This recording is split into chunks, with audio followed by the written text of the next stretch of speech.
Kita awal informasi pagi ini, pemirsa, kebakaran menghanguskan 7 tempat usaha warga di Penjaringan, Jakarta Utara dan diduga kebakaran disebabkan korsleting listrik.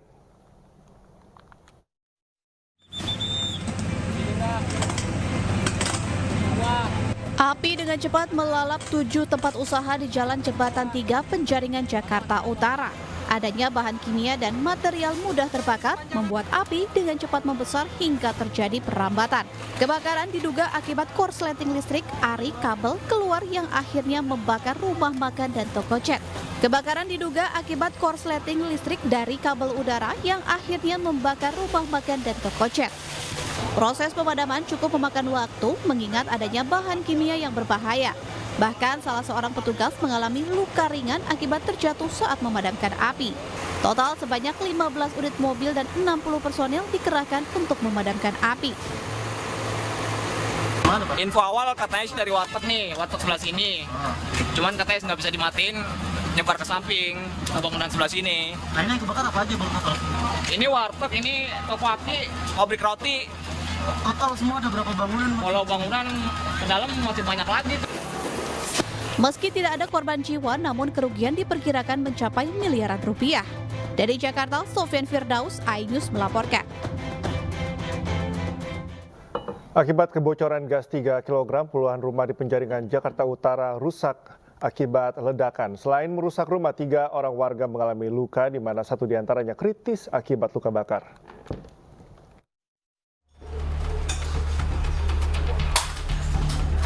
Rumah berlantai 2 di Jalan Kartajaya 4, Penjaringan, Jakarta Utara hancur akibat ledakan gas tabung LPG 3 kg. Selain rumah ini, sejumlah rumah warga lain yang berdekatan turut mengalami kerusakan parah akibat dampak ledakan yang menyebabkan atap rusak dan tembok rumah yang nyaris roboh. 21 rumah warga rusak akibat ledakan yang disebabkan kebocoran pada gas 3 kg ini. Ledakan juga menyebabkan 3 warga mengalami luka-luka. 1 diantaranya mengalami luka bakar hingga 45% dan kini dalam kondisi kritis di rumah sakit. Sebelum ledakan, warga sudah mencium bau gas yang bocor. Gas yang dia punya itu habis, pinjam ke sebelah, ke sini, ke seberang, bukan sebelah ya, seberang. Nah, kata yang seberang, ibu jangan nyalain dulu karena asap masih ada, karena gas itu yang dicopot itu yang pertama lupa. Nah, mungkin entah nggak ngedengar, entah bagaimana itu si ibu langsung nyalain kompor. Disitulah kejadian ngebeleduk. Warga secara swadaya tengah berupaya memperbaiki rumah yang terdampak. Untuk sementara, pengurus RT RW membuat tenda untuk tempat tinggal sementara bagi para warga yang rumahnya tak bisa ditempati akibat insiden ini. Dari Jakarta, Sofyan Firdaus, iNews melaporkan. Pemirsa, tunggal putri Indonesia Gregoria Mariska Tunjung tiba di tanah air usai meraih medali perunggu dalam Olimpiade Paris 2024. Gregoria mendapat sambutan hangat masyarakat setibanya di area kedatangan Terminal 3 Bandara Soekarno-Hatta, Tangerang, Banten pada Jumat sore. Pemain berusia 24 tahun itu turut disambut oleh perwakilan NOC Indonesia, Kemenpora dan juga PBSI. Gregoria menjadi atlet pertama Indonesia yang sukses menyumbang medali untuk Indonesia di Olimpiade Paris 2024 dan menjadi pelecut semangat para atlet meraih merah putih lainnya. Setelah Olimpiade, pemirsa, Gregoria tak memiliki waktu banyak untuk beristirahat karena harus menyiapkan diri untuk turnamen BWF World Tour 750 Japan Open pada 20 hingga 25 Agustus 2024.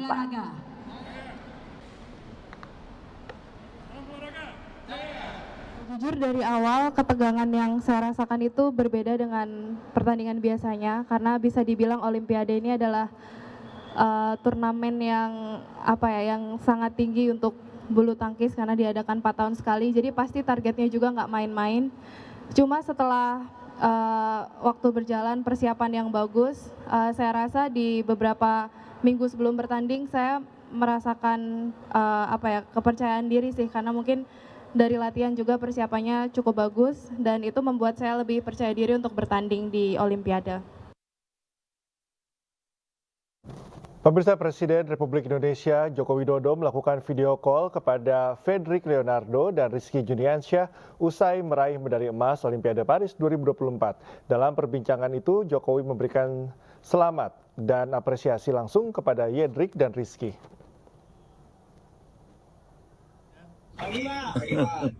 Fedrik dan Rizky, selamat atas perayaan emas untuk cabang panjat tebing dan juga angkat besi. Ya, saya bangga, saya senang, seluruh rakyat juga bangga dan mengapresiasi capaian raihan emas Fedrik dan Rizky.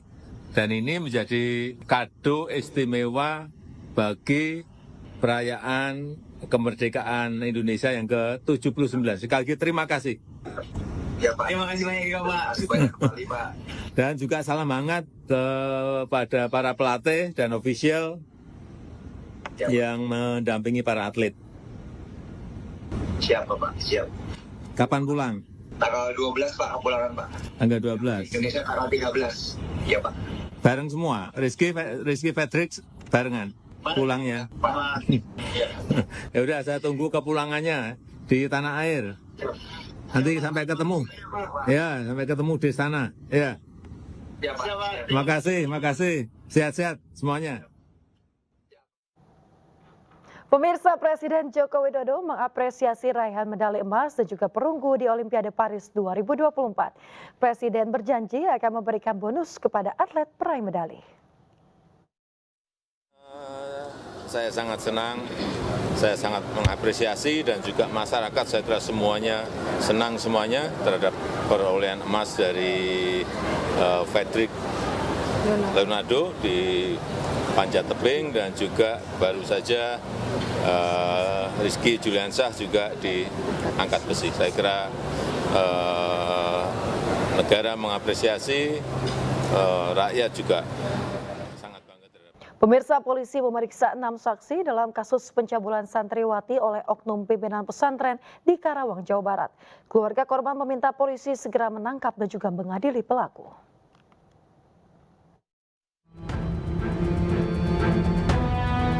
Polres Karawang memeriksa 6 saksi kasus dugaan pencabulan santriwati yang diduga dilakukan oknum pimpinan pondok pesantren di Kecamatan Majalaya, Kabupaten Karawang, Jawa Barat.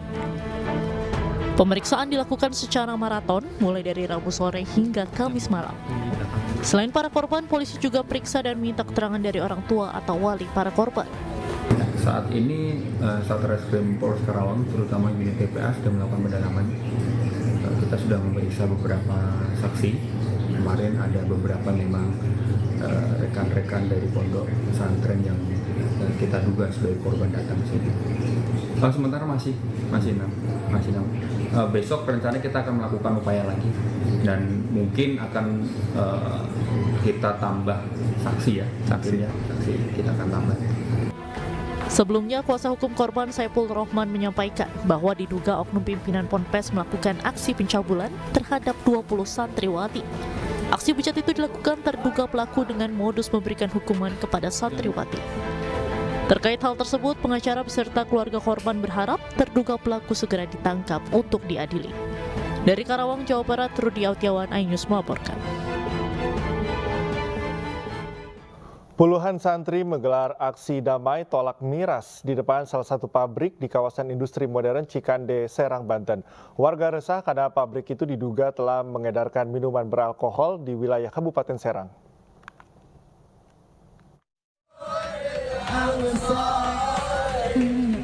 Puluhan santri, ustadz, dan kiai yang tergabung dalam Forum Santri Banten Kabupaten Serang menggeruduk pabrik minuman keras di kawasan industri modern Cikande, Serang, Banten. Masa aksi menolak secara tegas peredaran minuman keras karena tidak sesuai dengan ajaran agama serta tidak sesuai dengan peraturan daerah atau Perda nomor 3 tahun 2021. Selain itu, warga resah dengan adanya peredaran jenis minuman beralkohol di wilayah Kabupaten Serang. Koordinator aksi mengatakan aparat seharusnya bertindak tegas memberantas peredaran miras. Ia berharap kepada pihak kepolisian, TNI, Polri untuk mengusut tuntas kasus ini.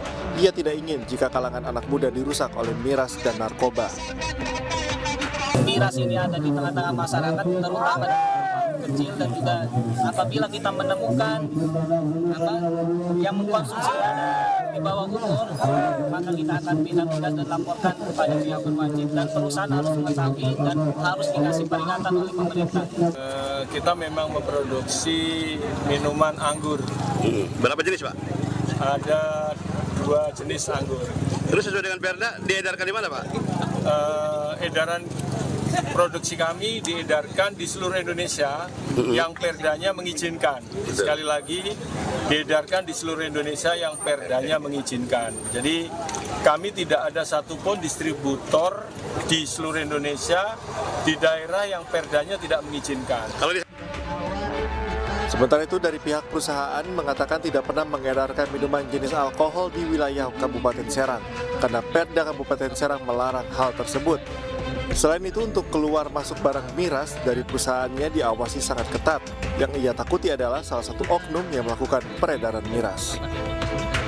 Dari Serang, Banten, Mahesa Apriandi, iNews melaporkan. Pemirsa, ratusan orang berunjuk rasa di depan bekas bangunan SMAK Dago, kawasan Jalan Insinyur Haji Juanda, Kota Bandung, Jawa Barat. Masa aksi meminta pihak yang menduduki lahan bekas angkat kaki sesuai dengan hasil putusan pengadilan.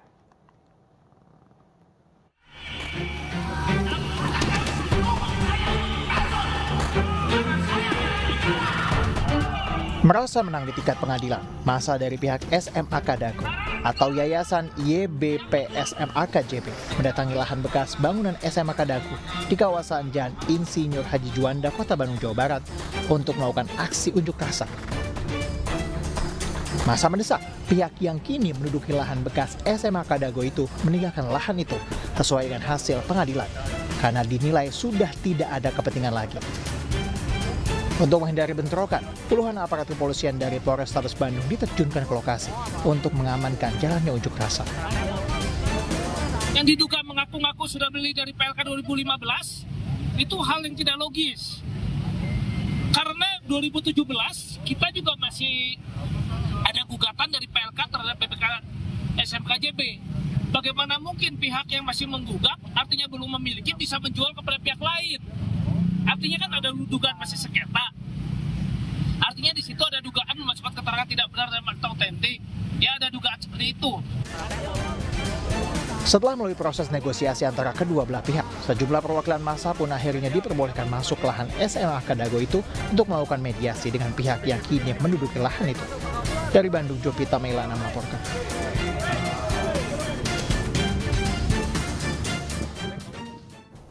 Mendapatkan 2 penghargaan pada kategori pelayanan publik kepada Kabupaten Sidoarjo menjadi kebanggaan serta motivasi. Penghargaan tersebut diberikan di ajang Pemimpin Daerah Awards 2024.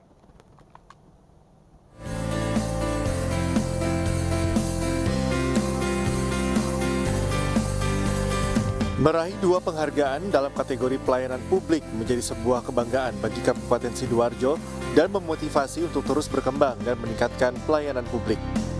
Penghargaan ini diberikan berkat pelayanan kepada masyarakat. Salah satu penghargaan diterima oleh Wakil Bupati Kabupaten Sidoarjo Subandi dengan subkategori layanan terpadu kemasyarakatan.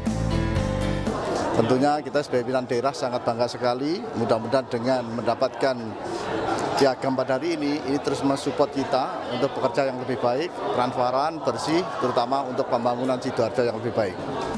Penghargaan lainnya untuk Kabupaten Sidoarjo diterima oleh Kapolresta Sidoarjo Kombes Pol Christian Tobing dengan subkategori Inovasi Digital Pelayanan Publik Bidang Hukum. Yang sudah kami lakukan terkait dengan pelayanan SKCK online dan SKCK keliling online serta penanganan secara terpadu terhadap dalam hal penyelidikan dan penyidikan kasus perempuan dan anak dengan tentunya pembaruan dalam model penyelidikan dan penyidikan. Dengan penghargaan ini, Kabupaten Sidoarjo dan Polresta Sidoarjo diharapkan dapat menjadi contoh bagi daerah lain untuk meningkatkan kualitas pelayanan publik dan mendorong kemajuan birokrasi. Dari Jakarta, Jessica Winoto, Eri Nugraha, iNews melaporkan. Pemirsa, sukses dalam peningkatan ekonomi, Bupati Bangka Selatan serta Wali Kota Bandar Lampung meraih penghargaan dalam Pemimpin Daerah Awards 2024 yang digelar oleh Anyus Media Group 8 Agustus 2024 lalu. Acara ini digelar untuk memberikan penghargaan kepada para pemimpin dan juga tokoh daerah yang dapat menginspirasi dari berbagai daerah di Indonesia.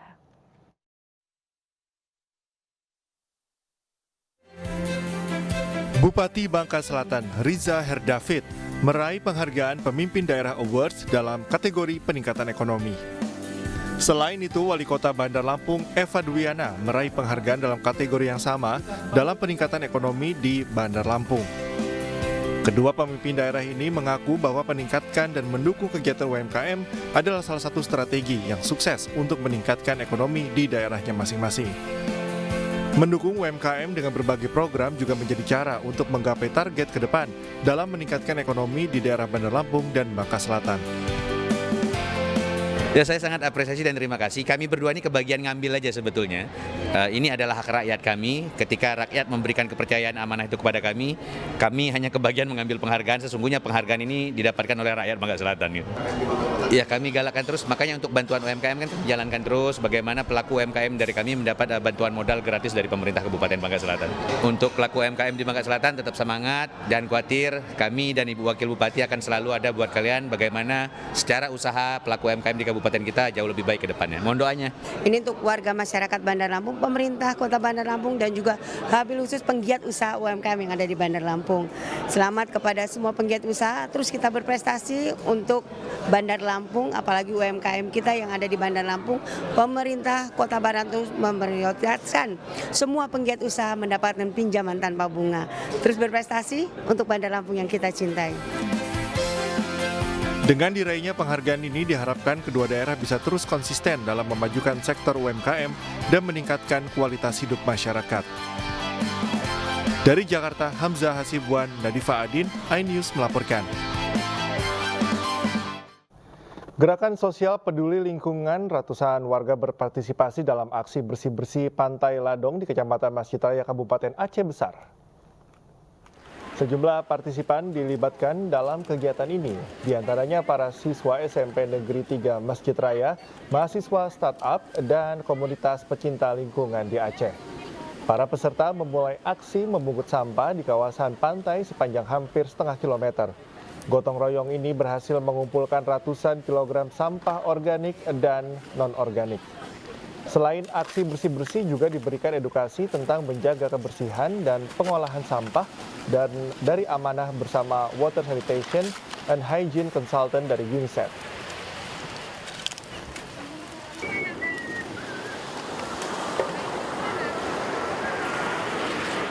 Pemirsa, puluhan unit bus pariwisata dikirim melalui Pelabuhan Tanjung Perak, Surabaya untuk mendukung peringatan Hari Ulang Tahun ke-79 Republik Indonesia di Ibu Kota Nusantara. Sementara itu, pemirsa, kemacetan panjang lalu lintas terus terjadi di akses jalan menuju IKN.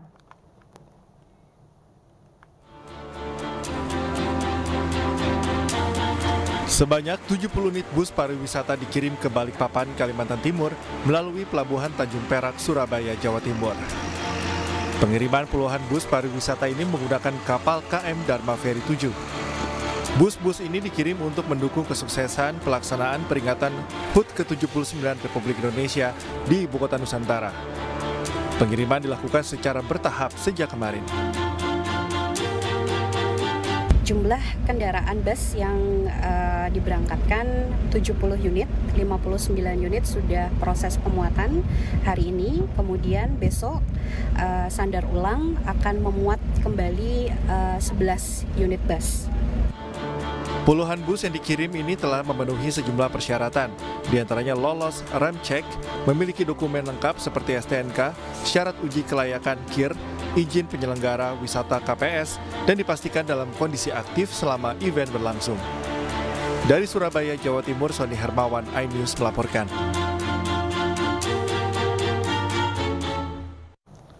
Pemirsa, jelang peringatan HUT ke-79 Republik Indonesia di Ibu Kota Nusantara, akses jalan menuju IKN macet total. Mobilitas truk pengangkut material pembangunan IKN menjadi penyebab terjadinya kemacetan.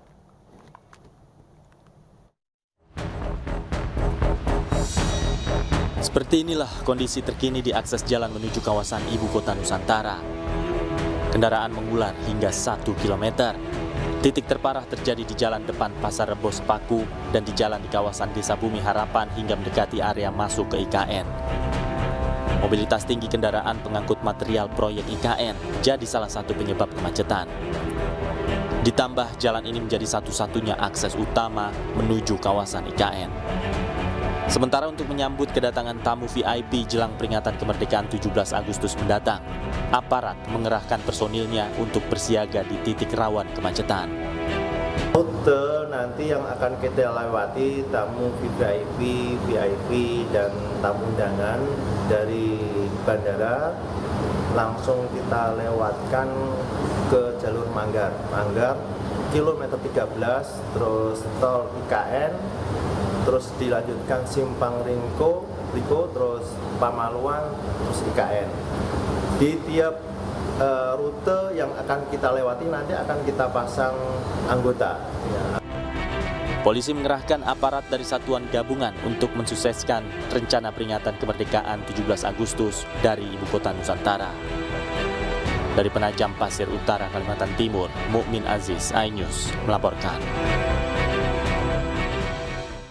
Pemirsa, harga rumah kontrakan dan juga indekos di Kecamatan Sepaku, Kabupaten Penajam Pasir Utara, Kalimantan Timur melejit imbas pembangunan Ibu Kota Nusantara. Harga sewa satu kontrakan dipatok mencapai 7 juta rupiah per bulan.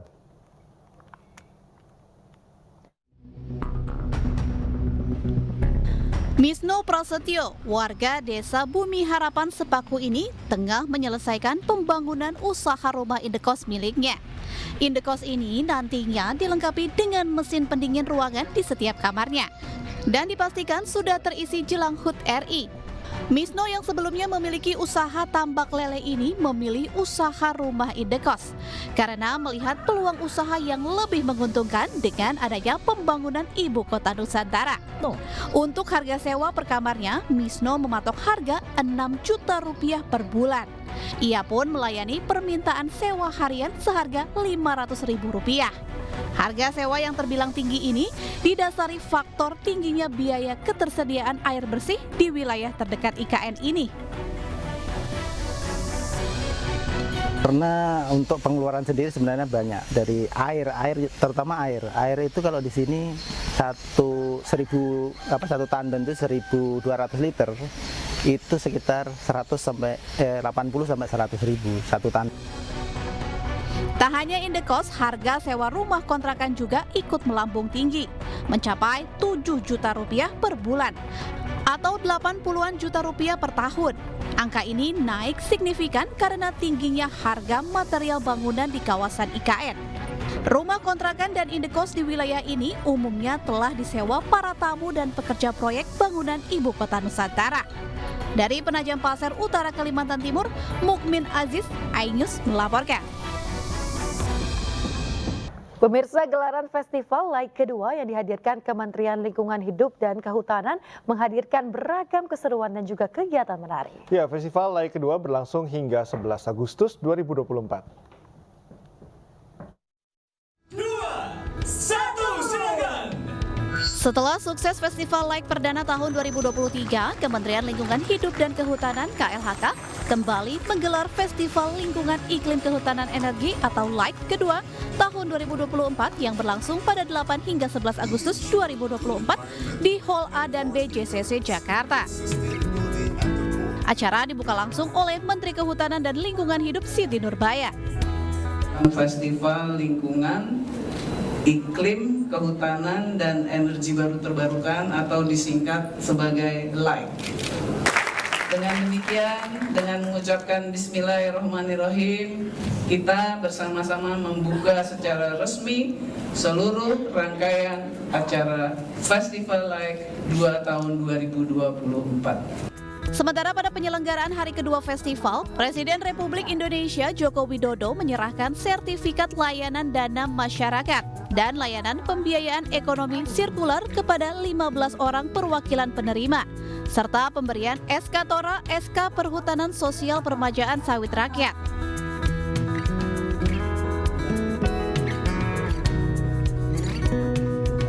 kami Komisi Informasi sudah menetapkan standar layanan informasi kepada KLHK sebagai badan publik.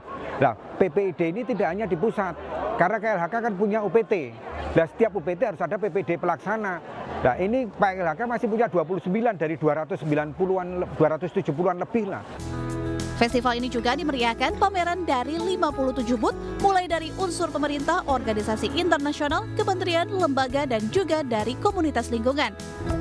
Ada juga sejumlah lomba yang digelar untuk memeriahkan Festival Like Jilid 2. Pemirsa, Palestina mendesak pemerintah Israel ganti rugi atas perampasan tanah bangsa Palestina pasca putusan Mahkamah Internasional. Sementara dukungan Indonesia untuk Palestina mendapatkan perhatian dan juga apresiasi khusus. Dan berikut wawancara eksklusif iNews dengan Hakim Agung sekaligus penasihat Presiden Palestina, Dr. Mahmud Al-Habas. Genosida Palestina masih belum berakhir. 10 bulan sudah Palestina dibombardir oleh Israel. Dan tentunya yang menjadi perhatian adalah banyak jatuhnya korban hingga puluhan ribu, di mana mayoritas adalah rakyat sipil, di antaranya adalah anak-anak, ibu, dan juga wanita. Dan untuk itu kita akan membahas secara langsung, secara eksklusif, kami akan mewawancarai penasihat Presiden Palestina, Mahmud Al-Habas. Assalamualaikum, ahlan wa sahlan, Your Excellency, thank you so much for your time. Bismillahirrahmanirrahim. Awalan, أنا سعيد جدا تربطه علاقات وثيقة بفلسطين. نحن نتشرف بهذه الزيارة التي جاءت بدعوة من نهضة العلماء للقاء المسؤولين في نهضة العلماء ولقاء عدد من المسؤولين في الحكومة الإندونيسية. كان لنا لقاء مع جمعية نهضة العلماء ورئيسها، وكان لقاء مع السفراء العرب المعتمدين في جاكرتا، وكذلك التقينا مع وزيرة الخارجية. تبادلنا الحديث حول الشأن الفلسطيني والعلاقات الفلسطينية الإندونيسية. Di beberapa media kita selalu support mengenai situasi di Palestina yang saat ini semakin memprihatinkan. Bisa Anda ceritakan bagaimana sebetulnya saat ini kondisi Gaza dan juga tepi barat? تشن إسرائيل منذ 10 أشهر حرب إبادة ضد الشعب الفلسطيني في قطاع غزة. حرب هي عبارة عن مذبحة مفتوحة راح ضحيتها حتى الآن أكثر من 40,000 شهيد، معظمهم من الأطفال والنساء، وأكثر من 100,000 جريح. إسرائيل دمرت أكثر من 70% من قطاع غزة. كذلك في الضفة الغربية هناك حرب مستمرة، استيطان، سرقة للأراضي، هدم البيوت، اقتحام للمناطق. أكثر من 600 شهيد سقطوا منذ 7 أكتوبر إلى اليوم. هناك أيضا حرب مفتوحة تشنها إسرائيل على المقدسات الدينية، وبالذات في مدينة القدس. تغلق المدينة أمام المسلمين والمسيحيين، تمنع وصول المسلمين إلى المسجد الأقصى، وتمنع وصول المسيحيين إلى الكنيسة، إلى كنيسة القيامة، وتهدف من وراء ذلك إلى تغيير الوضع التاريخي للمقدسات وتهويد مدينة القدس التي تمثل بالنسبة لنا عاصمة الدولة الفلسطينية، وهي جزء من العقيدة الإسلامية التي يعتنقها أكثر من 2 مليار إنسان حول العالم. Bagaimana tanggapan Anda dengan hasil dari sidang Mahkamah Internasional yang menyebutkan bahwasanya kependudukan Israel di Gaza, kemudian juga di tepi barat dan juga Yerusalem Timur adalah ilegal? Apa sebetulnya yang perlu dilakukan oleh masyarakat internasional dengan hasil tadi? هذا القرار الذي صدر عن محكمة العدل الدولية في 19 من شهر يوليو الماضي يمثل انتصارا قانونيا كبيرا للقضية الفلسطينية وللحقوق الوطنية المشروعة للشعب الفلسطيني. هذا لم يأتي في يوم وليلة. في نهاية عام 2022 دولة فلسطين تقدمت إلى الجمعية العامة من خلال مجموعة من الدول العربية والإسلامية لرفع قضية أمام المحكمة الدولية لإصدار فتوى حول طبيعة وماهية الاحتلال الإسرائيلي في أرض دولة فلسطين وموقف القانون الدولي من هذا الاحتلال.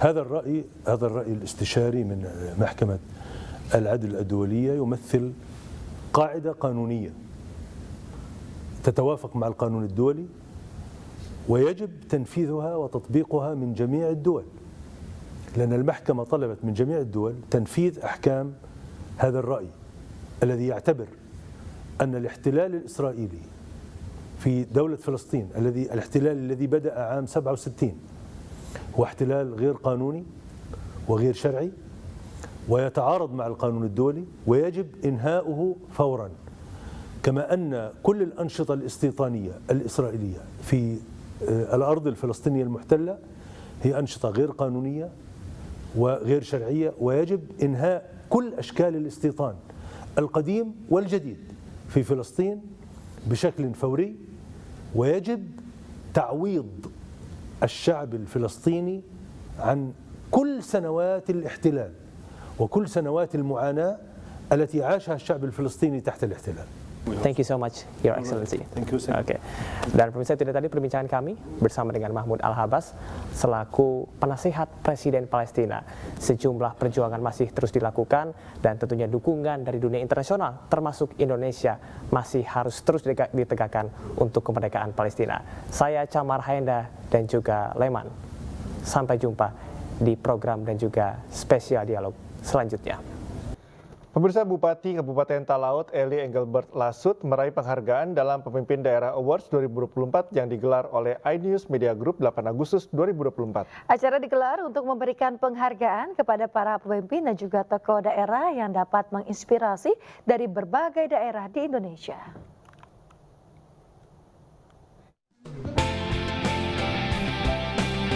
Bupati Kabupaten Talaut Eli Engelbert Lasut meraih penghargaan dalam Pemimpin Daerah Awards 2024 yang digelar iNews Media Group.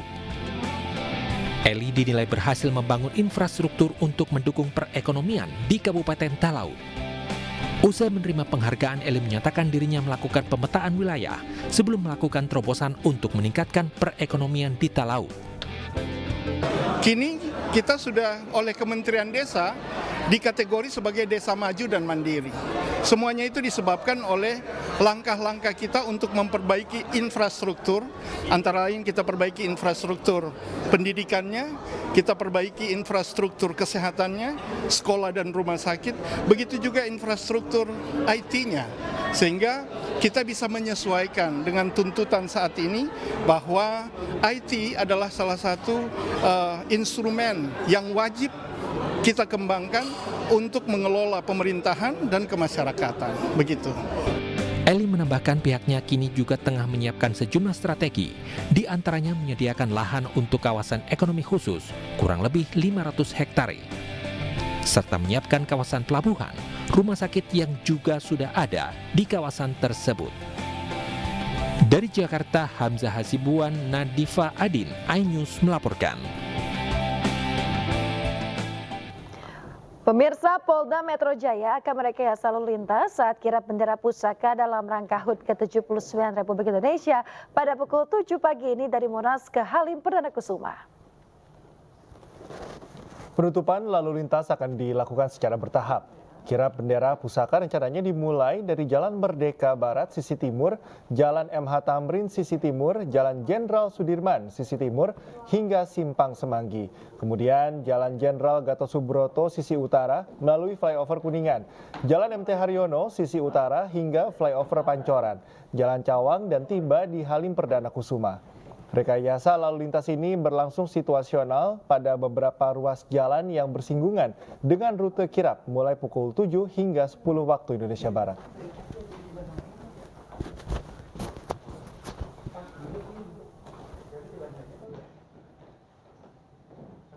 Pemirsa, kirap bendera pusaka dan teks proklamasi dalam rangka HUT ke-79 Republik Indonesia dilaksanakan pagi ini. Kira-kira seperti apa persiapan dan juga rangkaian pelaksanaannya? Kita bergabung dengan rekan Salam Rahmat yang kini berada di kawasan Monas. Selamat pagi, Salam. Salam, seperti apa situasi di sana saat ini? Apakah persiapan masih terus dilakukan? Ya, Cikal Yasmin, untuk persiapan sendiri ini memang sudah rampung dilakukan sebelum nantinya pada pukul 8 pagi hari nanti ini prosesi kirap bendera merah putih dan juga teks proklamasi ini akan dilangsungkan yang akan dimulai rencananya dari titik kami melaporkan saat ini di kawasan Monas hingga nantinya akan berakhir di IKN atau Ibu Kota Nusantara Kalimantan Timur, di mana nantinya prosesi kirap ini merupakan bagian dari rangkaian peringatan hari ulang tahun ke-79 kemerdekaan Republik Indonesia, dan nantinya prosesi kirap ini juga menjadi sejarah karena untuk pertama kalinya duplikat bendera merah putih dan juga teks proklamasi ini dikirap ke IKN. Tentu berbeda situasinya, Cikal, Yasmin, dan juga pemirsa kalau kita bandingkan selama beberapa tahun belakangan yang memang untuk kirap ini biasanya dilangsungkan yang titiknya dimulai dari Monas menuju ke Istana Merdeka. Namun untuk kali ini tentu situasinya berbeda. Nantinya kirap ini akan jauh lebih panjang perjalanannya yang akan dimulai dari Monas menuju ke IKN. Dan memang terlihat di layar kaca, Cikal, Yasmin, dan juga pemirsa, saat ini memang sudah dilakukan proses sterilisasi di lokasi sebelum nantinya pada pukul 8 pagi hari nanti ini berlangsungnya prosesi kirap bendera merah putih dan juga teks proklamasi ini akan pawai begitu yang akan dimulai dari titik kami melaporkan saat ini yang rencananya untuk setelah dari Monas sendiri rutenya ini memang ada banyak sekali yang akan dilintasi begitu Yasmin, Cikal, dan juga pemirsa, di mana nantinya rutenya ini akan dimulai dari Monas lalu menuju ke Jalan Tamrin, Bundaran HI, Jalan Gatot Subroto, Cawang, hingga nantinya akan berakhir di Bandara Halim Perdana Kusuma Jakarta. Untuk selanjutnya nanti dari kirap bendera merah putih dan juga naskah teks proklamasi ini akan mendarat di Balikpapan dan nantinya akan dilanjutkan perjalanan melalui jalur darat begitu menuju ke IKN. Dan memang hingga saat ini persiapan juga masih terus dilakukan. Kalau kita perhatikan secara seksama juga memang saat ini kendaraan taktis dari Maung ini sendiri memang sudah tiba dan nantinya memang berbagai acara ini akan dilangsungkan di kawasan Monas ini. Cikal, Yasmin. Ya, Salam, tadi Anda sampaikan ini akan melewati beberapa jalan, cukup banyak jalan begitu. Lantas seperti apa rekayasa lalu lintas yang akan diterapkan oleh pihak kepolisian? Ya, Cikal, Yasmin, ini dapat kami sampaikan juga bahwa untuk rekayasa lalu lintas ini akan diberlakukan secara situasional, di mana nantinya untuk titik kami pelaporan saat ini di kawasan Monas, ini nantinya akan dilakukan sterilisasi di kawasan jalur sekitaran Monas sendiri, dan nantinya ketika kirap ini sudah melintasi menuju ke lokasi kedua, begitu misalnya seperti dari Patung Kuda menuju ke kawasan Jalan Tamrin, ini pengalihan arus akan dilakukan, maksudnya untuk pengurangan jumlah kendaraan ini akan terus dilakukan. Namun nantinya untuk bus Transjakarta sendiri ini masih tetap bisa berjalan begitu. Sementara untuk arus kendaraan lalu lintas seperti mobil, motor ataupun juga kendaraan jenis lainnya ini tidak diperbolehkan melewati hingga nantinya prosesi kirap ini akan berakhir yang rencananya ini akan berakhir perkiraan pada pukul 10 ataupun juga hingga pukul 11 siang hari nanti. Cikal, Yasmin. Baik, terima kasih Salam Rahmat melaporkan langsung dari kawasan Monas, Jakarta Pusat. Selamat bertugas kembali, Salam. Pemirsa, menyambut Hari Kemerdekaan Republik Indonesia, ribuan siswa-siswi di Temanggung, Jawa Tengah menggelar kirap dan juga membentangkan bendera merah putih raksasa. Mereka juga menggelar aksi teatrikal mengusir penjajah untuk memupuk jiwa nasionalisme. Dan pemirsa, informasi tadi sekaligus menutup iNews pagi hari ini, dan jangan lupa Anda bisa mendapatkan informasi terkini melalui portal yang menghadirkan berita daerah, berita nasional, dan berita internasional lengkap di inews.id. Akhir kata, saya Cikal Multazam. Dan saya Yasmin Tadia, pemirsa pamit undur diri. Terima kasih, selamat pagi, dan sampai jumpa.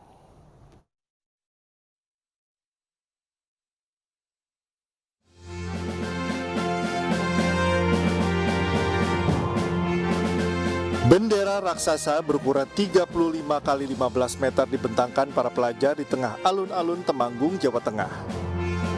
Sebelumnya ribuan pelajar bersama anggota TNI menggelar kirap bendera raksasa dari markas Kodim 0706 menuju alun-alun. Usai pembentangan bendera, para siswa dari SMK Bumi Pala menggelar atraksi teatrikal melawan penjajah. Selain untuk menyambut Hari Kemerdekaan Republik Indonesia, kegiatan ini dimaksudkan untuk menanamkan jiwa patriotisme dan nasionalisme kepada generasi muda.